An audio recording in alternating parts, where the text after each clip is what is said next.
Hey yo, welcome back to Cardmarket Programming. Back with me, Hot Choc, and today I have the top 6 sleeper cards that you should be holding on to because I think they're only gonna go up in value. Let's go.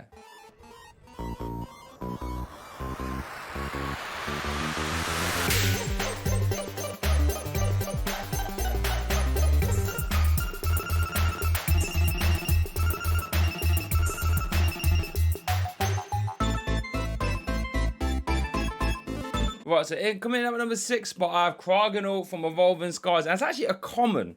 So I can see the value on this going up, and you might have tons of these lying around at home. And the reason why I think this Cardmarket can go up in value is because of its element chain attack. For 1 water energy, you look at the top 6 cards of your deck, and you can attach any number of basic energy cards you find there to your Pokemon. So this is really good energy acceleration, right? And it attacks for water. So any sort of water type attackers, we have to look at in a new light. So stuff like Arcfish V, Glaceon V Max, let's have a little look as well. Gyarados V Max, you know, we have stuff like Blastoise V Max, Vaporeon V, Dragonite V. All these cards can get really good energy acceleration from this Cardmarket. Lapras V Max as well. But not only that, it doesn't say water type energy. You can attach any basic energy. So any sort of other costly energy attackers that don't really have their own form of acceleration right now, you can throw 4 Cardmarkets in with some energies and say, right, let's get to rocking. Some of the amazing rares like Zamazenta, for example, or Raikou come to mind for this. So I think this Cardmarket could be good. So make sure you sift through your bulk and see how many you've got lying around, eh? Right, coming in at my number 5 slot, I have Eldegoss, again from Evolving Skies. This card's actually a rare, but it's one of those unassuming rares I think a lot of people, if they open, might just dash away and forget about. But we've actually seen a similar card to this Eldegoss in Rabombi, and that saw a lot of play. So I think this Eldegoss will see play at some point. Let me tell you why. So it's a stage 1 Pokemon, 80 HP, so it's levelable, searchable as well.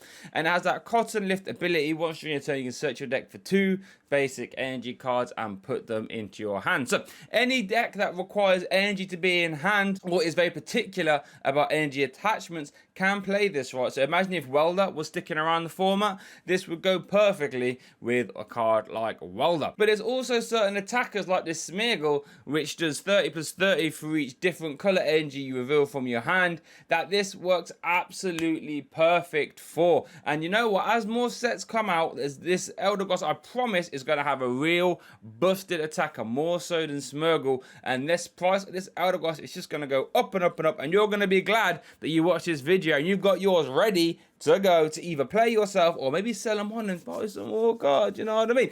So that's why I have Eldegoss at my number 5 pick. Coming in at my number 4 slot, we have Reggieleckie. Again, this is a holo rare, but again, it's one of these cards that I see a lot of collectors and people opening packs that dash to the side and forget about. But this Reggieleckie is going to be really good in a fluffy, non-rule box deck. Let me show you why. So this Reggieleckie for 3 energy, I should say, there's 120. You discard all 3 energies from that Pokemon, and then you can do a 40 snipe to 2 of your opponent's bench Pokemon. This is really good in combination with cards like this Zapdos, which is 160 snipe. And then in combination with this Fluffy, which lets you just reattach electric energy. You can build yourself a very, very good non-rule box, fluffy box deck that can even play stuff like this amazing rare Ram to do 270 to the active, or even this Zekrom, I should say, I apologize, to paralyze your opponent. And this Reggieleckie goes into that deck. It's sort of like the sort of main attacker, you could say. 120 damage to the active, 40 to 2 of the bench Pokemon is never a bad thing. And then again, if there's any more of these electric usable non-rule box Pokemon, that value of that deck just goes up, and you're going to be glad that you had these Reggieleckie. It's a real good deck for beginners to play because it teaches the good fundamentals of the game. It's going to be dirt cheap. And I reckon it only gets expensive the longer you don't build it. So if you're looking for a real cheap entry point into playing the Pokemon TCG IRL when events and stuff come back properly, then maybe the non-GX, non-rule box, fluffy box deck is for you.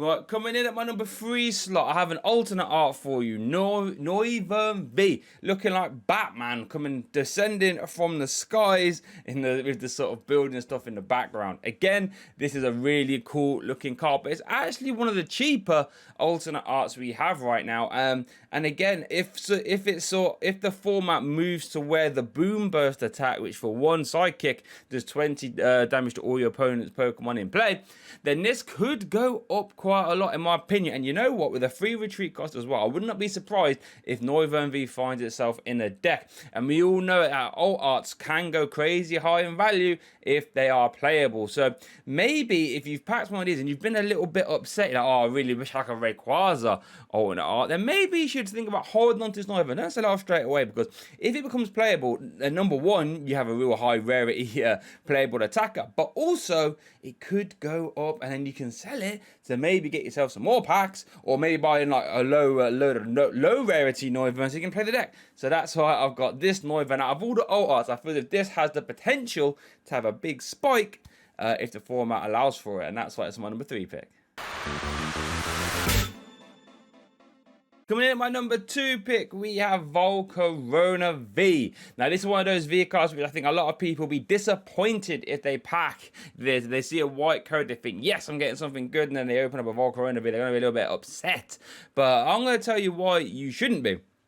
Because it has a real good attack. For 1 energy, Surging Flames, 20 plus 20 for each basic energy in your discard pile, and then you can shuffle them back into your deck. So this is a really good attack. We've seen this on cards like Victini Prism, and that was really good in a Welder box deck where you paid like as high as 18 energy, and then you would use this Victini as a big late game punch to just clean up, I should say. You've already seen this attack's good, and that was for 2 energy. On this Volcarona, it's for 1 energy. So I see no reason as to why this Volcarona V won't get used in a similar effect. We already see it used for this in Expanded, and the second we have a sort of fire deck that likes to discard energy, or even any kind of deck that discards energy quite often, this Volcarona will slot straight in for that exact reason, to just reload those energy and bang, have a big old KO. So I think you should hold on to those Volcaronas. You might have a couple of them lying around. I can see the format going a certain way to where this Volcarona is going to get a lot better, and you're going to be happy that you did. And even if it doesn't become playable, that full art is a gorgeous looking card. Volcarona is a fan favorite, and I can see that again. Like, I'm looking at the art now. Ooh, that's gorgeous. Hold on to them for sure, please. But coming in my number 1 slot, again, we have a sort of unsuspecting card. You might not have seen this coming. We're going with Zarak from Evolving Skies. Has a real cool ability in Phantom Transformation, which essentially actually what it does is you can basically swap it with a stage 1 from your discard pile and then discard the Zarak and Zarak. This is really good for a number of reasons. It's going to let you reuse real situational stage 1 Pokemon without actually having to run the basic. So let's say you want to use this Galissapod with a hard time slash attack. It might only be good against, well, it's only good against rule box decks, right? Against everything else, it's actually not that great. So in a sort of stage 1 box deck, you only want to one or maybe 1 or 2 of those Galissapods.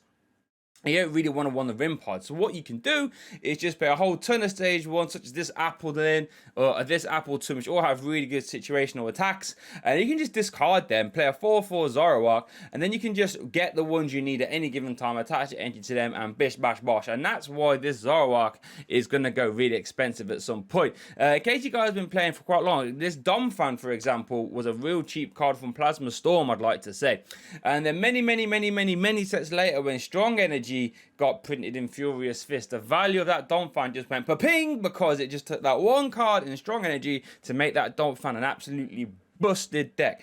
And with Zoroark, all we need is a few more stage 1s that attack, that have really good attacks that are quite cheap as well, and this Zoroark is going to do the exact same thing, I promise you. So make sure you hold on to those Zoroarks for me, okay? Thanks for watching as always, though. Make sure you hit that like and subscribe button. Plenty more content coming out here at the Cardmarket channel, so keep it locked, baby. Again, if you want to buy any of these cards as well and you're in the EU, Cardmarket Pokemon is the place to do it, baby. Thanks for watching, and I'll see you next time.